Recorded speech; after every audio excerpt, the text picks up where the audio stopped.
IPL 2025కు సంబంధించి కొన్ని interesting reports బయటకు వస్తున్నాయి. మెయిన్లీ ఢిల్లీ క్యాపిటల్స్ టీంకు రిలేటెడ్గా ఈరోజు ఒక షాకింగ్ అప్డేట్ బయటకు వచ్చింది. సో అప్డేట్ ఏంటంటే ఢిల్లీ క్యాపిటల్స్ టీం రిషబ్ పంత్ను ఆక్షన్లోకి వదిలేసే అవకాశం ఉందంట. ఐపీఎల్ 2025 మెగా ఆక్షన్కు ముందు ఢిల్లీ వాళ్ళు పంత్ను బయటకు వదిలేయబోతున్నారు. At the same time Rishabh Pant కనుక బయటకు వస్తే అతను తీసుకునేందుకు సిఎస్కే టీం చాలా అంటే చాలా ఇంట్రెస్ట్ చూపిస్తుందంట. సో ఈ రిపోర్ట్ అయితే దైనిక్ జాగరణ్ వాళ్ళు రిలీజ్ చేశారు. అండ్ దీంతోపాటు కేఎల్ రాహుల్ లక్నో టీంను వదిలేసి మెగా ఆక్షన్లకు వచ్చే అవకాశాలు కూడా ఉన్నాయంట. ఈవెన్ అతనితో పాటు ముంబై ఇండియన్స్ ఆటగాళ్ళైన రోహిత్ శర్మ మరియు సూర్యకుమార్ యాదవ్ వీళ్ళిద్దరు కూడా ఫ్రాంచైజీని వదిలేసి బయటకు వచ్చే అవకాశాలు ఉన్నాయంట. సో ఐపీఎల్ 2025కి ముందు అయితే మనం అన్ని టీంల యొక్క స్క్వాడ్స్లో చాలా పెద్ద మార్పులు చూడబోతున్నాం. ఎస్పెషల్లీ రిషబ్ పంత్ విషయంలో వచ్చిన రిపోర్ట్ చాలా స్ట్రాంగ్గా కనిపిస్తుంది. ఎందుకంటే రీసెంట్గా ఢిల్లీ క్యాపిటల్స్ మేనేజ్మెంట్ తమ హెడ్ కోచ్ అయిన రికీ పాంటింగ్తో తెగదెంపులు చేసుకున్నారు. అండ్ దీనికి వాళ్ళు చెప్పిన ఆబ్వియస్ రీజన్ ఏంటంటే గత 7 సంవత్సరాలుగా ఢిల్లీ క్యాపిటల్స్ టీంకు మంచి ఫలితాలు రావట్లేదంట. అండ్ దీనివల్ల హెడ్ కోచ్ని మార్చాలని చెప్పి డిసైడ్ అయ్యి రికీ పాంటింగ్ని వదిలేశారు. సో ఇప్పుడు ఇదే బాటలో ఢిల్లీ మేనేజ్మెంట్ రిషబ్ పంత్ని కూడా టీంలో ఉంచుకోవాలా లేకపోతే వదిలేయాలా అనే దాని మీద చాలా డీప్గా థింక్ చేస్తున్నారంట. మెయిన్లీ ఐపీఎల్ 2024లో అతని క్యాప్టెన్సీతో డీసీ మేనేజ్మెంట్ ఎక్కడ కూడా సంతృప్తి పడలేదంట. సో మేబీ పంత్కి అయితే ఢిల్లీ క్యాపిటల్స్ టీంతో కొనసాగాలని ఉండొచ్చు. ఎందుకంటే అతను ఒక లోకల్ ప్లేయర్, ఢిల్లీలోనే పుట్టాడు, అలాగే ఢిల్లీ తరపున క్రికెట్ ఆడాడు. బట్ ప్రజెంట్ సిచ్యువేషన్ చూసుకుంటే Delhi Capitals management reset button నొక్కేలా కనిపిస్తున్నారు. వాళ్ళ కోచ్తో పాటు క్యాప్టెన్ కూడా మార్చాలని చెప్పి గట్టిగా ఫిక్స్ అయినట్టున్నారు. ఇన్ఫాక్ట్ పాంటింగ్ వెళ్ళిపోయిన తర్వాత సౌరవ్ గంగూలీ నాకు కోచ్గా మారాలని ఉందని చెప్పి డైరెక్ట్గా చెప్పాడు. బట్ ఢిల్లీ మేనేజ్మెంట్ దీన్ని తిరస్కరించింది. మాకు గౌతమ్ గంభీర్ లాంటి ఒక అగ్రెసివ్ కోచ్ కావాలంటూ చెప్పుకొచ్చారు. సో ఢిల్లీ క్యాపిటల్స్ అయితే తమ సపోర్టింగ్ మేనేజ్మెంట్ను కంప్లీట్లీ మార్చాలని చూస్తుంది. అండ్ ఇదే ప్రయత్నంలో వాళ్ళు క్యాప్టెన్ కూడా మార్చే ఛాన్సెస్ ఉన్నాయి.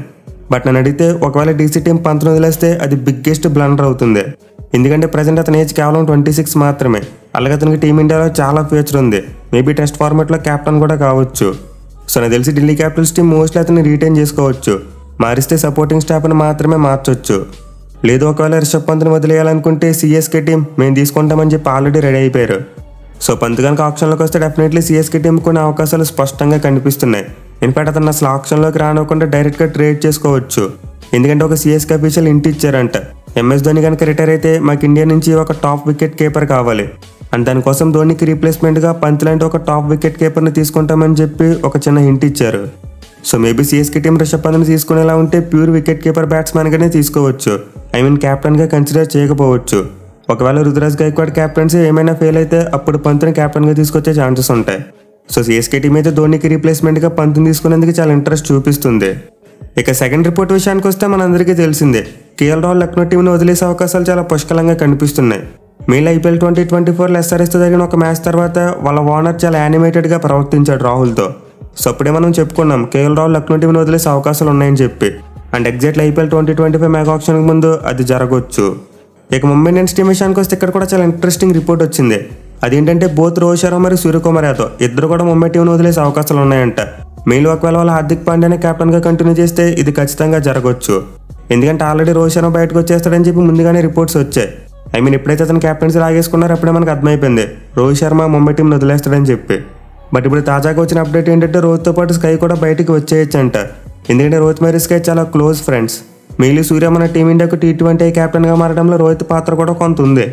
సో రోహిత్ ఉంటే సూర్యకుమార్ యాదవ్ కూడా ముంబై ఇండియన్స్తోనే ఉంటాడు.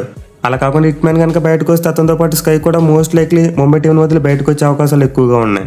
చూడాలి మరి ఈరోజు వచ్చిన రిపోర్ట్స్ నిజమే మెగా ఆక్షన్కి ముందు మనం టీమ్స్లో భారీ మార్పులు చూస్తామా లేదా అనేది.